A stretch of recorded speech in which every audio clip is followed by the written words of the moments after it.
ও দাদু, তোমাকে ছুটি দিয়ে দিল? তোমার ছুটি দিয়েছে? তা বাড়ি আবার কোথায় যাবে তাহলে এখন? আর ওইখানে যেখানে থাকি ওখানে যাবো। ওখানে যেতে হবে তাই না? হ্যাঁ।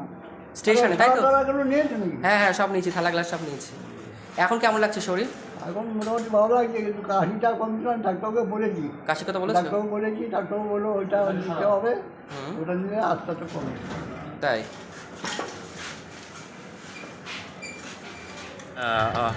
দাদুকে আজকে ছুটি দিয়েছে, আজকে সোমবার।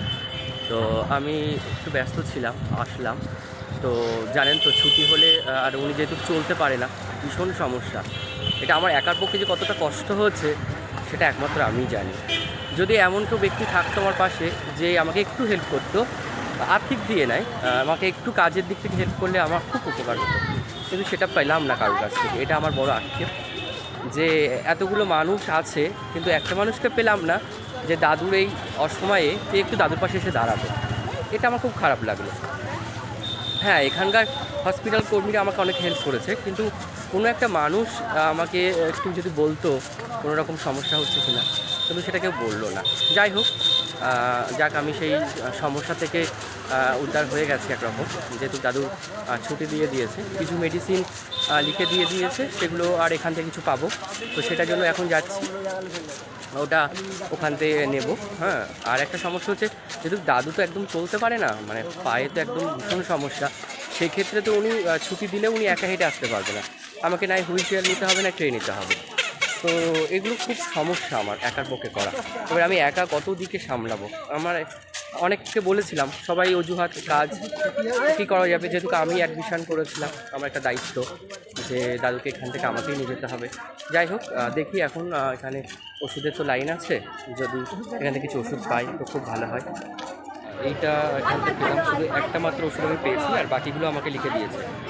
একটা কথা খুব ভালো লাগছে আবারও, যেহেতু এখানে আমার অনেক মানুষ ফের খুব হেল্প করেছে। যেহেতু আপনারা জানেন যে মেডিসিন লাইন কত বড় হয়, এবং যখন আমি আমার এই ভিডিওগুলো দেখালাম তখন তারা বুঝতে পারলো যে আমি সত্যিই এরকম মানুষদের নিয়ে কাজ করি। তো তারা যে আমার সঙ্গে এত সুন্দর একটা ব্যবহার করলো, এটা আমি খুব খুশি হলাম যে আমার এই কাজ করতে গিয়ে যে আনন্দ আমি পাই সেটা হচ্ছে এই মানুষের ভালোবাসা। তো এটাই আমার কাজ করার একটা এনার্জি বাড়িয়ে দেয়, সেটাও আজকে হলো। আমি এটা দেখেছি যে সত্যি হসপিটালে সবাই তো সমস্যা নিয়ে আসে, হসপিটালে তো একটা বেড়ানোর জায়গা নয়, সেখানে সবার সমস্যা এবং সবাই নানান রকম অসুস্থতা নিয়েই আসে। সেরকম অনেক মানুষ এসছে, বাট আমার যখন আমি বলেছি যে ওনার কেউ নেই, উনি স্টেশনে থাকে, আমি ওনাকে ভর্তি করেছিলাম, এগুলো শোনার পরে ওনারা সবাই আমাকে বলছে যে আপনার একটা ইউটিউব চ্যানেল আছে কি? আমি বললাম হ্যাঁ আছে, সেখানে আমার এরকম দুস্থ মানুষদের নিয়েই কাজ হয়। আপনাদের যদি কাছে এরকম সন্ধান থাকে মানুষ যেগুলো আপনারা দেখতে পান, হয়তো কিছু করার চেষ্টা করতে পারেন না, হয়তো চেষ্টা করেও হয়তো পারেন না, আমার সঙ্গে যোগাযোগ করবেন অবশ্যই। আমি যতটুকু আমার পক্ষে সম্ভব আমি করব।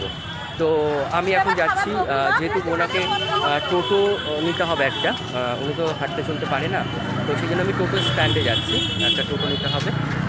টোটোটা নিয়ে আর মেডিসিনগুলো দিয়ে দেবো কিনে দিয়ে।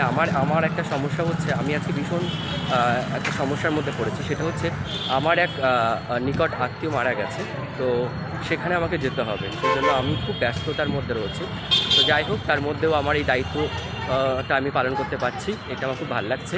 এবং আপনারা যদি সবাইভাবে আমাকে পাশে থাকেন, তাহলে আমি এরকম অনেক অনেক মানুষকে হেল্প করতে পারবো। এবং সবাইকে থ্যাঙ্কস যারা আমার পাশে আছে, আমার ভিডিওগুলো দেখে, এবং যারা আমার সাবস্ক্রাইব করেছেন, এবং যারা আমার সাবস্ক্রাইব করেননি ভিডিওগুলো দেখেন, তাদেরকেও থ্যাঙ্কস।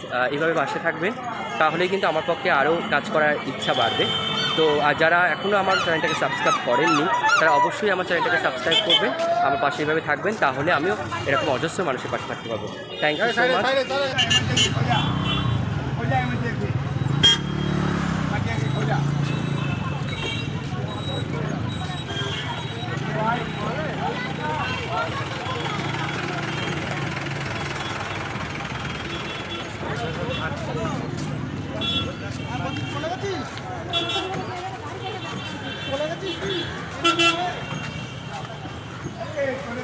আপনারা দেখতেই পাচ্ছেন, আমি দাদুকে নিয়ে যাচ্ছি, যেখান থেকে দাদুকে নিয়ে এসেছিলাম সেখানে আমি দাদুকে পৌঁছে দিচ্ছি।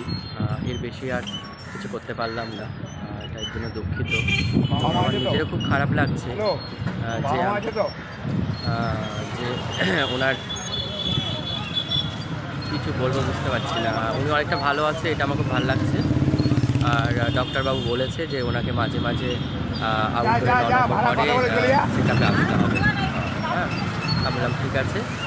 সবাই দাদুর জন্য প্রার্থনা করুন যেন দাদু সুস্থ থাকে, ভালো থাকে। আর সবাই যদি বারাসাত স্টেশনের দিকে আসেন, যারা যারা আসেন, অনেকে তো আসেন, তো তারা একটু দাদুর সঙ্গে পারলে একটু দেখা করবেন।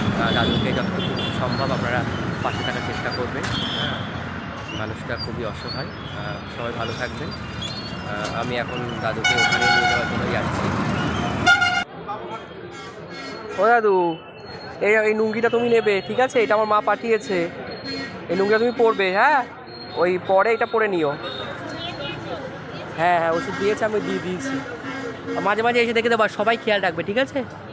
তাহলে আমি চলে যাচ্ছি। হ্যাঁ, আমার একটু কাজ রয়েছে, বললাম না একটা মারা গেছে একজন, সেখানে যাবো।